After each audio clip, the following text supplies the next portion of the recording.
ಎಲ್ರಿಗೂ ನಮಸ್ಕಾರ. ಈ ವಿಡಿಯೋದಲ್ಲಿ ಒಂದು ಕತೆ ಓದೋಣ. ಈ ಕಥೆಯನ್ನು ನಾನು little legends fairy tales collection Oswal books ರವರದ್ದು ಇದರಿಂದ ಆಯ್ಕೆ ಮಾಡ್ಕೊಂಡಿದ್ದೀನಿ. ಈ ಕತೆಗಳು 2 ರಿಂದ 5 ವರ್ಷದ ಮಕ್ಕಳಿಗೆ ಇಷ್ಟವಾಗುವಂಥದ್ದು. ಇದೆಲ್ಲ ಇಂಗ್ಲೀಷಲ್ಲಿದೆ. ಇದನ್ನು ನಾನು ಕನ್ನಡದಲ್ಲಿ ಅನುವಾದ ಮಾಡಿದಾಗ ನಿಮಗೆ 2 ಭಾಷೆಗಳಲ್ಲಿ ಈ ಕಥೆಯನ್ನು ಎಂಜಾಯ್ ಮಾಡುವ ಒಂದು ಆಪರ್ಚುನಿಟಿ ಅಥವಾ ಸೌಲಭ್ಯ ಸಿಗತ್ತೆ. ಈ ಬುಕ್ಸ್ನ ಅಥವಾ ಪುಸ್ತಕಗಳ ಲಿಂಕನ್ನು ನಾನು ಈ ವಿಡಿಯೋದ ಡಿಸ್ಕ್ರಿಪ್ಷನಲ್ಲಿ ಹಾಕಿರ್ತೀನಿ. ನೀವು ಕೂಡ ಇದನ್ನು ವೆಬ್ಸೈಟಲ್ಲಿ ಹೋಗ್ಬಿಟ್ಟು ನೋಡಿ ಬೇಕಾದರೆ ಇಷ್ಟವಾದದ್ದನ್ನು ಆಯ್ಕೆ ಮಾಡಿಕೊಂಡು ಆನ್ಲೈನಲ್ಲಿ ಖರೀದಿಸ್ಕೊಳ್ಬೋದು. ಇದು 2 ರಿಂದ 5 ವರ್ಷ ಅಲ್ಲದೆ ಬೇರೆ ವಯೋಮಿತಿಯ ಮಕ್ಕಳಿಗೂ ಬೇಕಾಗುವಂತಹ ಪಠ್ಯಕ್ರಮಕ್ಕೆ ಅನ್ವಯಿಸುವಂತಹ ಪುಸ್ತಕಗಳು ಇಲ್ಲಿದೆ. ನೀವು ಹೋಗ್ಬಿಟ್ಟು ಬ್ರೌಸ್ ಮಾಡಿಬಿಟ್ಟು ಆನ್ಲೈನಲ್ಲಿ ಖರೀದಿಸ್ಕೋಬೋದು. ಲಿಟಲ್ ಲೆಜೆಂಡ್ಸ್ ಫೇರಿ ಟೇಲ್ಸಲ್ಲಿ ತುಂಬ ಕಥೆಗಳಿವೆ. Alice in Wonderland, beauty and the beast, Cinderella, Rapunzel ಮುಂತಾದವು. ಇವುಗಳೆಲ್ಲ ಸರಳವಾದ ಭಾಷೆಯಲ್ಲಿದೆ, ಮಕ್ಕಳಿಗೆ ಓದೋಕ್ಕೂ ಇಷ್ಟ ಆಗತ್ತೆ. ಅದಲ್ಲದೆ ಪ್ರತಿ ಪುಟಗಳು ತುಂಬ ಚೆನ್ನಾಗಿ ಆಕರ್ಷಣೀಯವಾಗಿದ್ದು ಚಿತ್ರಣಗಳೊಂದಿಗೆ ತುಂಬಿದೆ. ಆದ್ದರಿಂದ ಮಕ್ಕಳಿಗೆ ಓದೋದ್ರ ಜೊತೆ ಅದನ್ನು ಒಂಥರ ಅನುಭವಿಸೋದಂತಹ ಅನುಭವ ಬರುತ್ತೆ. ಮಕ್ಕಳಿಗೆ ಇದೆಲ್ಲ ಒಂದು ಮನೋಹರ ಸಂಕಲನ, ಸೃಜನಶೀಲತೆ ಮತ್ತು ಧೈರ್ಯವನ್ನು ಉಂಟು ಮಾಡುವ ಒಂದು ಅದ್ಭುತ ಚಿತ್ರಣಗಳೊಂದಿಗೆ ಮೋಹಕ ಕಥೆಗಳಲ್ಲಿ ಮುಳುಗಿ ಹೋಗುವಂಥ ಒಂದು ಅನುಭವ ಸಿಗತ್ತೆ. ಸ್ವತಂತ್ರ ಓದುವಿಕೆ ಮತ್ತು ಕೇಳುವಿಕೆಗೆ ಪೂರಕವಾಗಿರುವ ಕಥೆಗಳು ಪ್ರಾರಂಭಿಕ ಭಾಷಾ ಕೌಶಲ್ಯಗಳನ್ನು ಅಭಿವೃದ್ಧಿಪಡಿಸುತ್ತದೆ. ಇದಕ್ಕೆ ಬೇಕಾಗಿ ಇಂಥ ಪುಸ್ತಕಗಳು ತುಂಬ ಸಹಾಯ ಆಗುತ್ತೆ ಮಕ್ಕಳಿಗೆ. ಅಲ್ಲದೆ ಮೌಲ್ಯಯುತ ಜೀವನ ಪಾಠಗಳನ್ನು ಕೂಡ ಕಲಿಸುತ್ತೆ. ಇದು ಮಕ್ಕಳ ಸೃಜನಶೀಲತೆಯನ್ನು ಉತ್ತೇಜಿಸುವ ಜೊತೆ ಕಿರಿಯ ಮಕ್ಕಳಿಗೆ ಓದುವ ಹವ್ಯಾಸವನ್ನು ಹೆಚ್ಚಿಸೋಕ್ಕೆ ಒಂಥರ ಸುಲಭ ಆಗುತ್ತೆ. ಇವತ್ತು ಈ ಕಲೆಕ್ಷನಿಂದ ಒಂದು ಕಥೆಯನ್ನು ಆರಿಸ್ಕೊಂಡು ಓದ್ತೀನಿ. ನೀವು ಕೂಡ ಎಂಜಾಯ್ ಮಾಡ್ತೀರಾ ಅಂದ್ಕೊಂಡಿದ್ದೀನಿ. In this video, let's read a story from Little Legends Fairy Tales by Oswald Books. They have stories like Alice in Wonderland, Beauty and Beast, Cinderella, and many more. These are of 2 to 5 years age group. Let me pick one of the stories and read for you. It's in English and I'll be translating it in Kannada, so you can enjoy the story in both the languages. Coming videos, let me read another story from the same collection. If you go through the website of Oswald Books, you can see many more books collection related to your academics as well. I'll be choosing the beginners level or the junior level and specialty stories, which is easier for the kids to read and understand as well as to learn a new language. These books are quite attractive with beautiful illustrations, so that kids not only will enjoy reading as well as they'll be able to imagine and they can feel the story, or their imagination and visualization skills also will improve along with their reading skills. I'll be sharing the link of this books collection in the description of the video as well. You can browse through their website and you can buy these books online, whichever you like. Let's start. Let's read Story of Rapunzel in this video. Little Legends is from series from Oswald Books for 2 to 5 years of age group. ಈ ವಿಡಿಯೋದಲ್ಲಿ ರಪಂಜಲ್ ಕತೆ ಓದೋಣ Oswald Books Little Legend series ಇಂದ. Once upon a time, there were a kind farmer couple living in a small cottage. ಒಂದಾನೊಂದು ಕಾಲದಲ್ಲಿ ಒಂದು ದಯಾಳು ರೈತ ದಂಪತಿ ಒಂದು ಸಣ್ಣ ಗುಡಿಸಲಿನಲ್ಲಿ ವಾಸಿಸುತ್ತಿದ್ದರು. ಲಿವಿಂಗ್ ಈಸ್ ಟು ವಾಸಿಸು. ಒನ್ಸ್ ಅಪಾನ್ ಅ ಟೈಮ್, ಒಂದಾನೊಂದು ಕಾಲದಲ್ಲಿ. ಫಾರ್ಮರ್ ರೈತ, ಕಪಲ್ ದಂಪತಿ, ಕಾಟೇಜ್ ಗುಡಿಸಲು.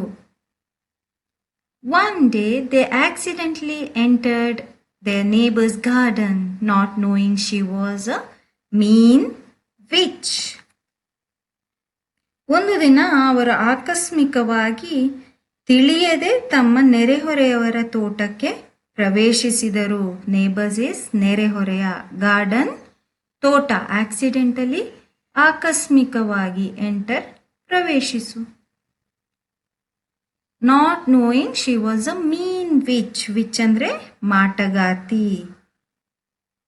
ಅದು ಒಬ್ಬ ಮಾಟಗಾತಿಯಾಗಿತ್ತು. ಆ ತೋಟ ಮಾಟಗಾತಿಯದು ಆಗಿತ್ತು. When she saw them she yelled, "How dare you in my garden? I'll turn you into rats."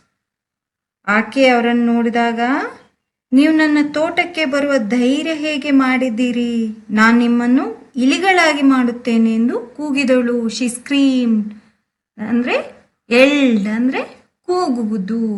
How dare ಅಂದ್ರೆ ಎಷ್ಟು ಧೈರ್ಯ ನಿಮಗೆ ನನ್ನ ತೋಟಕ್ಕೆ ಬರಲು.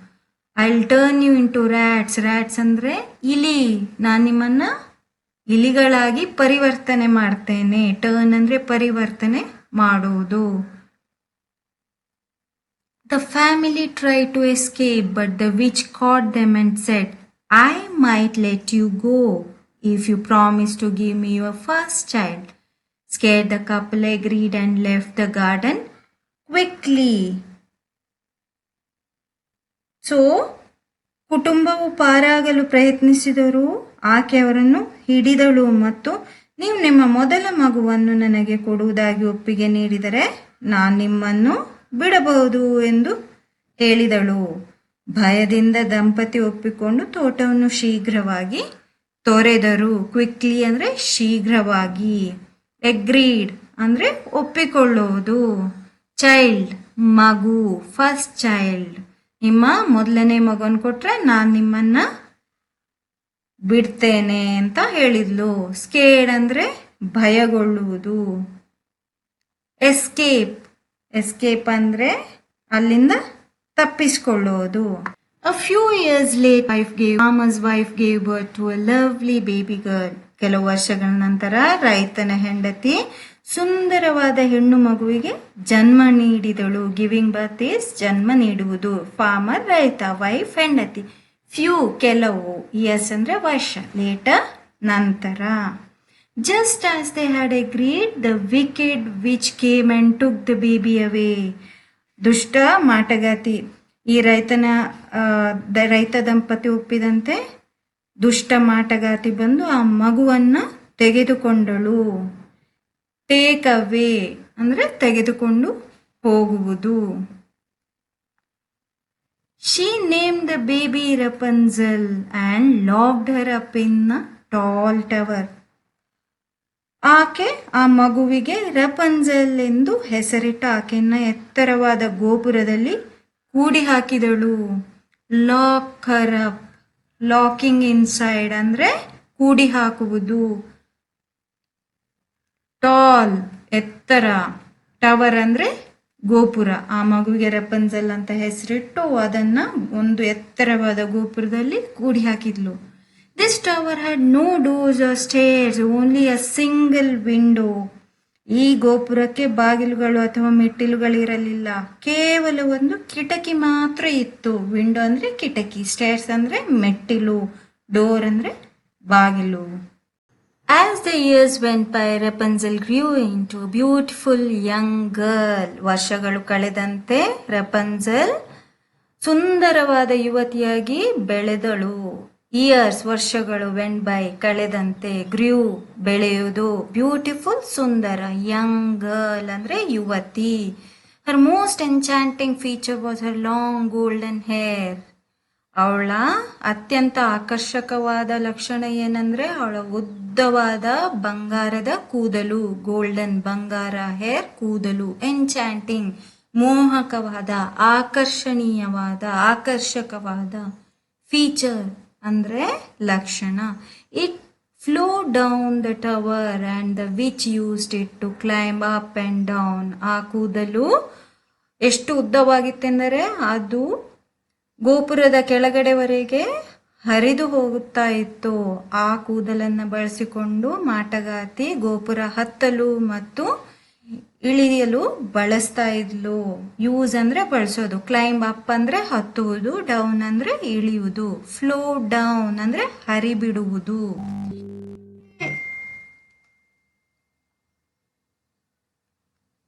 Every day the witch would come to the base of the tower and say, Rapunzel, let down your hair. ಪ್ರತಿದಿನ ಮಾಟಗಾತಿ ಆ ಗೋಪುರದ ತಳಕ್ಕೆ ಬಂದು ರಪಂಜಲನ್ನ ಕೂಗ್ತಾ ಇಲ್ಲು, ರಪಂಜಲ್ ನಿನ್ನ ಕೂದಲನ್ನ ಹರಿಬಿಡು ಅಥವಾ ಕೆಳಗಡೆ ಬಿಡು. ಲೆಟ್ ಡೌನ್ ಯುವರ್ ಹೇರ್ ಅಂದ್ರೆ ಕೆಳಗಡೆ ಬಿಡು. ಬೇಸ್ ಅಂದ್ರೆ ತಳ, ಗೋಪುರದ ಟವರ್ನ ತಳ ಅಥವಾ ಗೋಪುರದ ತಳ. Rapunzel would then let her long braid fall out of the window, allowing the witch to grasp it and climb up. ಅಷ್ಟೊತ್ತಿಗೆ ರಪಂಜಲ್ ಅವಳ ಉದ್ದವಾದ ಕೂದಲನ್ನ ಕಿಟಕಿಯಿಂದ ಆಚೆ ಹರಿಬಿಡ್ತಾ ಇದ್ಲು. ಅದನ್ನು ಬಳಸಿಕೊಂಡು ಆ ಮಾಟಗಾತಿ ಆ ಉದ್ದವಾದ ಕೂದಲನ್ನು ಗಟ್ಟಿಯಾಗಿ ಹಿಡಿದುಕೊಂಡು ಗೋಪುರವನ್ನ ಹತ್ತುತ್ತಾ ಇದ್ಲು. ಗ್ರಾಸ್ಪ್ ಅಂದ್ರೆ ಹಿಡಿದುಕೊಳ್ಳೋದು, ಬ್ರೇಡ್ ಅಂದ್ರೆ ಉದ್ದವಾದ, ಲಾಂಗ್ ಅಂದ್ರೆ ಉದ್ದ, ಬ್ರೇಡ್ ಅಂದ್ರೆ ಜಡೆ. ಫಾಲ್ ಔಟ್ ಅಂದ್ರೆ ಆಚೆಗಡೆ, ಔಟ್ ಅಂದ್ರೆ ಹೊರಗಡೆ, ಹೊರಗಡೆ ಹರಿಬಿಡ್ತಾ ಇದ್ಲು ವಿಂಡೋ, ಕಿಟಕಿ. One day a prince was passing by the tower. Suddenly he heard Rapunzel sing. ಒಂದಿನ ಒಂದು ರಾಜಕುಮಾರ ಗೋಪುರ ಬಳಿ ಹಾದು ಹೋಗುತ್ತಿದ್ದಾಗ ಆಕಸ್ಮಿಕವಾಗಿ ರಪಂಜಲ್ ಹಾಡುತ್ತಿರುವುದನ್ನು ಕೇಳಿದನು. ಸಿಂಗ್ ಅಂದ್ರೆ ಹಾಡುವುದು, ಪ್ರಿನ್ಸ್ ರಾಜಕುಮಾರ, ಪಾಸಿಂಗ್ ಬೈ ಅಂದ್ರೆ ಹಾದು ಹೋಗುವುದು, ಸಡನ್ಲಿ ಆಕಸ್ಮಿಕವಾಗಿ. The prince hid and saw the witch climbing the tower. ಆ ರಾಜಕುಮಾರ ಅಡಗಿ ನಿಂತ್ಕೊಂಡು ನೋಡ್ತಾ ಇದ್ದಾಗ ಮಾಟಗಾತಿ ಗೋಪುರವನ್ನ ಏರುತ್ತಿರುವುದನ್ನು ನೋಡ್ದ. ಕ್ಲೈಂಬಿಂಗ್ ದ ಟವರ್ ಅಂದ್ರೆ ಹತ್ತುವುದು ಅಥವಾ ಏರುವುದು, ಗೋಪುರವನ್ನ ಹತ್ತುವುದನ್ನ ನೋಡ್ದ. ಹಿಡ್ ಅಂದ್ರೆ ಅಡಗಿ, ಅಡಗಿ ಕೂತ್ಕೊಳ್ಳೋದು. When the witch went away, the prince called, Rapunzel, let down your hair. ಆ ಮಾಟಗಾತಿ ಹೋದ ನಂತರ ರಾಜಕುಮಾರ ರಪಂಜಲ್ ನಿನ್ನ ಕೂದಲನ್ನು ಕೆಳಗೆ ಹಾಕು ಎಂದು ಕೂಗಿದ್ನು. Rapunzel let her long plait fall out of the window. The prince quickly climbed up. ಅಷ್ಟೊತ್ತಿಗೆ ರಪಂಜಲ್ ತನ್ನ ಉದ್ದವಾದ ಜಡೆಯನ್ನ ಕಿಟಕಿಯಿಂದ ಕೆಳಗೆ ಹಾಕಿದ್ಲು. ರಾಜ್ಕುಮಾರ ಶೀಘ್ರವಾಗಿ ಮೇಲೆ ಹತ್ತಿದ. Rapunzel was amazed to see the handsome prince as she had never seen anyone other than the witch before. ಸುಂದರ ರಾಜಕುಮಾರವನ್ನು ನೋಡಿದ ರಪಂಜಲ್ಗೆ ಆಶ್ಚರ್ಯ ಅಥವಾ ಅಚ್ಚರಿ ಆಯಿತು. ಇಷ್ಟು ದಿನ ಆಕೆ ಮಾಟಗಾತಿ ಹೊರತಾಗಿ ಯಾರನ್ನೂ ನೋಡಿರಲಿಲ್ಲ.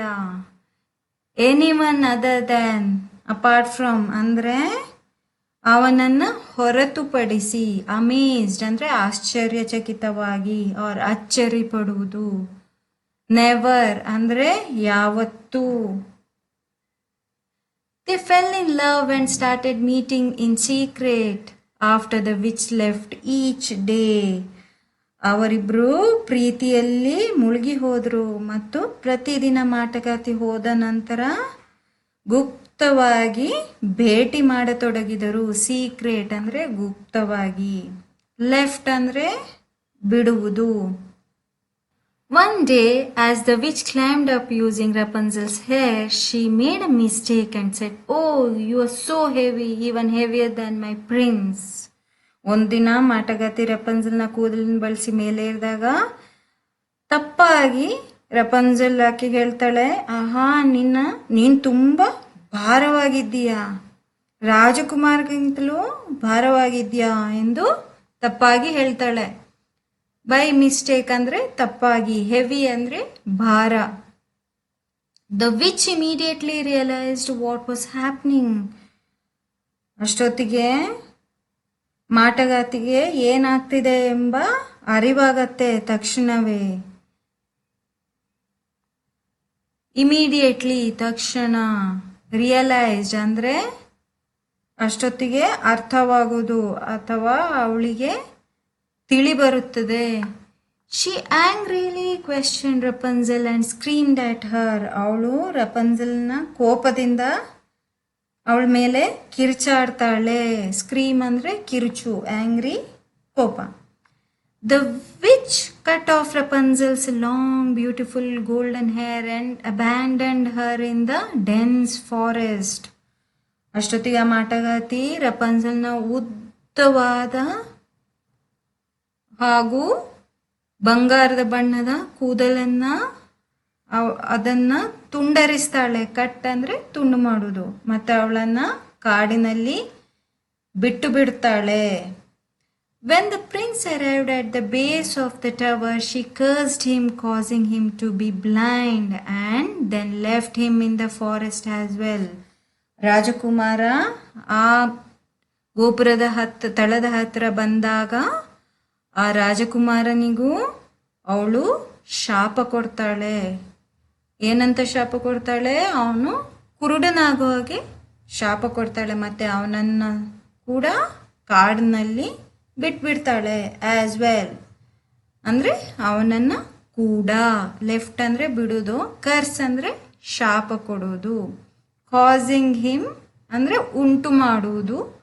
ಏನನ್ನು ಉಂಟು ಮಾಡೋದು ಆ ಶಾಪ? ಅವನು ಕುರುಡನಾಗುವ ಹಾಗೆ.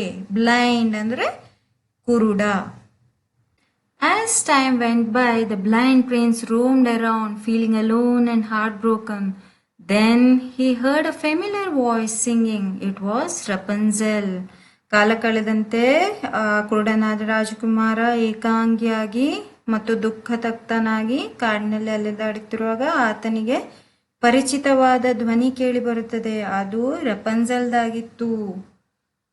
ಬ್ಲೈಂಡ್ ಕುರುಡ, ರೋಮ್ ಅರೌಂಡ್ ಅಂದರೆ ಅಲೆದಾಡುವುದು, ಫೀಲಿಂಗ್ ಅಲೋನ್ ಅಂದರೆ ಏಕಾಂಗಿಯಾಗಿರೋದು, ಹಾರ್ಟ್ ಬ್ರೋಕನ್ ದುಃಖತಪ್ತನಾಗಿರುವುದು, ಫೆಮಿಲಿಯರ್ ಅಂದರೆ ಪರಿಚಿತ, ವಾಯ್ಸ್ ಧ್ವನಿ, ಸಿಂಗ್ ಅಂದರೆ ಹಾಡುವುದು. He followed the sound and Rapunzel also spotted her prince. ಅವನು ಆ ಧ್ವನಿಯನ್ನು ಅನುಸರಿಸ್ಕೊಂಡು ಹೋಗ್ತಾನೆ. ಅಷ್ಟೊತ್ತಿಗೆ ರಪಂಜಲ್ ಕೂಡ ತನ್ನ ರಾಜಕುಮಾರನನ್ನು ಕಾಣ್ತಾಳೆ. ಫಾಲೋ ಅಂದರೆ ಅನುಸರಿಸುವುದು. Overcome with sadness for his plight, Rapunzel wept. ಆತನ ದುಸ್ಥಿತಿಗೆ ದುಃಖಭರಿತಳಾದ ರಪಂಜಲ್ ಅಳಕ್ಕೆ ಶುರು ಮಾಡ್ತಾಳೆ. ಅಳುವುದು ಅಂದರೆ ಕ್ರೈ. ಸ್ಯಾಡ್ನೆಸ್ ಅಂದರೆ ದುಃಖ. ಫಾರ್ ಹಿಸ್ ಪ್ಲೈಟ್ ಅಂದರೆ ಅವನ ದುಸ್ಥಿತಿ, ಅವನ ಸ್ಥಿತಿ ಅಥವಾ ದುಃಖಭರಿತವಾದ ಸ್ಥಿತಿ, ದುಸ್ಥಿತಿಯನ್ನು ಕಂಡು ಅವಳು ಅಳ್ತಾಳೆ. ಮಿರಾಕ್ಯುಲಸ್ಲಿ her tears fell onto the prince's eyes and his blindness was lifted. ಅವಳು ರಾಜಕುಮಾರನ ಕಣ್ಣುಗಳ ಮೇಲೆ ಅವಳ ಕಣ್ಣೀರು ಬೀಳತ್ತೆ. ಅವಾಗ ಆಶ್ಚರ್ಯವೇನೆಂದರೆ ಅವಾಗ ಒಂದು ಪವಾಡ ನಡೆಯುತ್ತದೆ. ಅವನ ಕುರುಡುತನ ಹೊರಟೋಗುತ್ತೆ. ಅವಳು ಅಳ್ತಾ ಇದ್ದಾಗ ಅವಳ ಕಣ್ಣೀರು ರಾಜಕುಮಾರ ಕಣ್ಣಿನ ಮೇಲೆ ಬಿದ್ದಾಗ ಪವಾಡ ನಡೆದ್ಬಿಟ್ಟು ಅವನ ಕಣ್ಣುಗಳು ಅಥವಾ ಅವನ ದೃಷ್ಟಿ ಮರೆಕುಳಿಸುತ್ತದೆ. ಬ್ಲೈಂಡ್ನೆಸ್ ಅಂದರೆ ಕುರುಡುತನ. ವಾಸ್ ಲಿಫ್ಟೆಡ್ ಅಂದರೆ ಅದು ಹೊರಟೋಗತ್ತೆ. ಅವನ ಕಣ್ಣುಗಳು ಅಥವಾ ದೃಷ್ಟಿ ವಾಪಸ್ ಬರುತ್ತದೆ. ದೃಷ್ಟಿ ಅಂದರೆ ವಿಷನ್ ವಾಪಸ್ ಪುನಃ ಬರುತ್ತದೆ. ಅಂದರೆ ಅವನ ದೃಷ್ಟಿ ಮರುಕಳಿಸುತ್ತದೆ ಪವಾಡದಿಂದ. ಮಿರಾಕಲ್ ಅಂದರೆ ಪವಾಡ. The prince could see his beloved Rapunzel again and she was very happy. ರಾಜಕುಮಾರ ತನ್ನ ಪ್ರಿಯ ರಪಂಜಲ್ ಅನ್ನ ಮತ್ತೆ ನೋಡುವಂತಾಗುತ್ತದೆ. ಬಿಲವ್ಡ್ ಅಂದರೆ ಪ್ರಿಯ. The prince then took Rapunzel to his kingdom. ನಂತರ ರಾಜಕುಮಾರ ರಪಂಜಲನ್ನ ತನ್ನ ರಾಜ್ಯಕ್ಕೆ ಕರೆದೊಯ್ತಾನೆ. They had a beautiful wedding and lived happily ever after. ಅವರು ಸುಂದರವಾದ ಮದುವೆ ಮಾಡಿಕೊಂಡು ಸಂತೋಷದಿಂದ ಬಾಳ್ತಾರೆ. ಇದು ರಪಂಜಲ್ ಕತೆ. ನಿಮಗೆ ಈ ಕತೆ ಹಾಗೂ ಇದರ ವರ್ಣನೆ ಇಷ್ಟ ಆಗಿರುತ್ತೆ ಅಂದ್ಕೊಳ್ತೀನಿ. ಇನ್ನು ಮುಂದಿನ ವಿಡಿಯೋದಲ್ಲಿ ಇನ್ನೊಂದು ಕಥೆಯೊಂದಿಗೆ ಮತ್ತೆ ಸಿಗೋಣ. I hope you all enjoyed the story of Rapunzel. In the next video, let's pick another story from Little Legends from Oswald Books. I hope you enjoyed the video. Also, please like, share as well as subscribe to this channel. Thank you.